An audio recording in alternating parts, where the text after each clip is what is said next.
মায়েরা কি না পারে, মায়েরা সব পারে।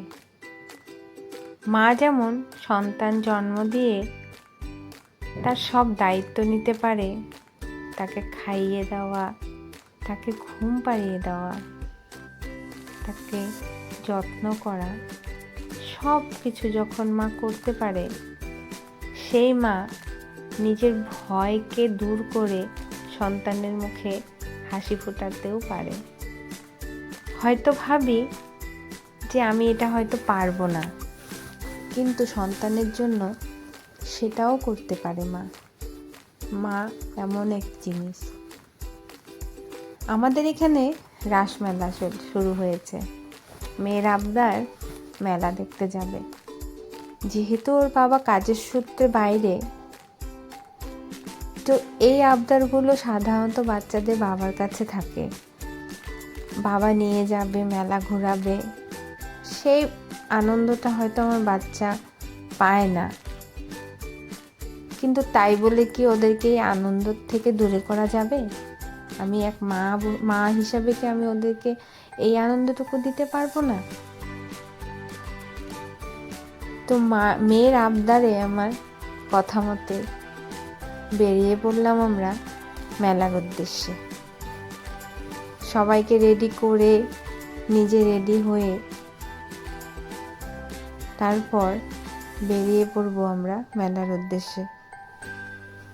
কিছু কিছু কাজ আমাদের ভয় থাকে, আমি কি পারবো? এটা কি আমার দ্বারা হবে? মেলাতে এত ভিড় থাকে, এত লোকের সমাগম থাকে, সেখানে কি দুটো বাচ্চা নিয়ে আমি পারবো? আমার এই ভয়টাই ছিল, হয়তো আমি পারবো না।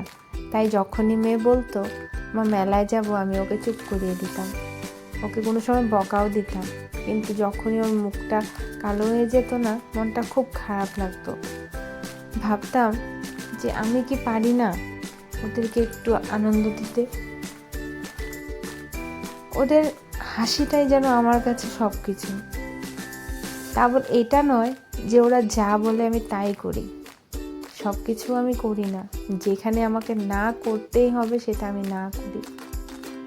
যেহেতু এই আবদারগুলো বাবার কাছে থাকে, তাই বাবা কাছে না থাকা দুঃখ যেন ওদের মনে না থাকে, তার জন্য আমি অনেক কিছু না করতে পারি না ওদের মুখের দিকে তাকিয়ে।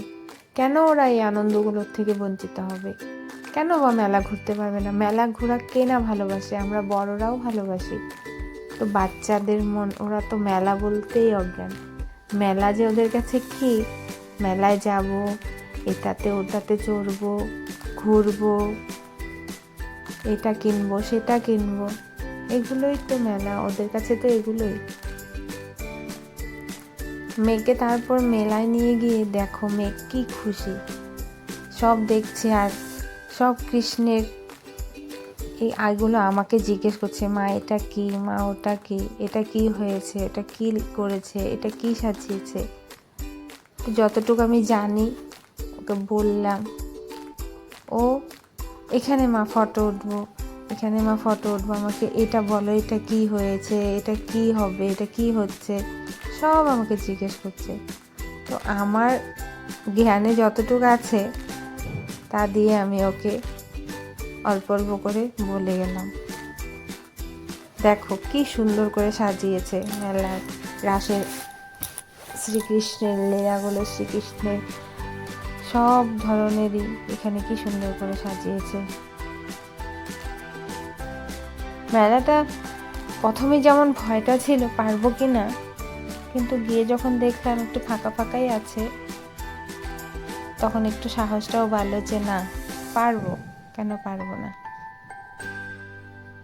তারপর ওদের যেটা যেটা ভালো লাগে করতে চাইছে, আমি বললাম করো। আমার ছেলে তো মেলায় হোক বা বাইরে হোক, কোথাও গেলে কোল থেকে নামবে না, সে আমার কোলেই থাকবে। তার মধ্যেও আমি এই ভিডিওগুলো করেছি, চেষ্টা করেছি ছোট ছোট ক্লিপ নিয়ে, যাতে একটা ভিডিও বানিয়ে সবাইকে দেখাই যে দেখো মায়েরা কি না পারে, মা সব পারে। ছেলে বলছে মা আমি ড্রাগনে উঠবো, মেয়ে বলছে আমি জাম্পিংয়ে উঠবো।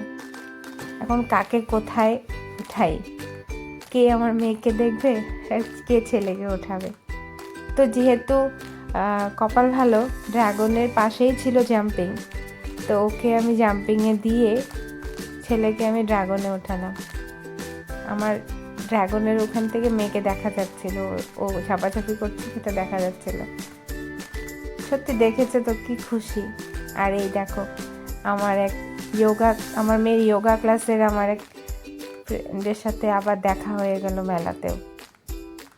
যখন নিজের পরিচিত কাউকে এক বিশাল জায়গায় দেখবে, যে মেলাতে হোক বা কোনো পূজাতে হোক, কি যে ভালো লাগে। অনেক অচেনা মুখের মাঝখানে একজন পরিচিতির মুখ যখন চলে আসে, সত্যি ভালো লাগে। তারপরে দেখো ছেলে প্লেনে উঠবে, মনে হচ্ছে কি প্লেনটা ওই চালাচ্ছে, এত খুশি এত খুশি। তারপরে বলছে মা আমি নাগরদোলা চড়বো। আমি নাগরদোলা চড়তে ভয় পাই, ওদের জন্য তো এটাই ওদের কাছে বড় নাগরদোলা। তাও বলছে আমি চড়বো, আমি ভয় পাবো না। দেখো দুই ভাই বোন একসাথে বসে কি সুন্দর করে ঘুরলো। তারপরে মেয়ের আবদার, মা কিছু খাবো। তারপরে মেয়ে কিছু খেয়ে তারপরে আমরা মেলার থেকে বেরিয়ে চলে আসলাম। এই ছিল আমার আজ মেলার ভিডিও।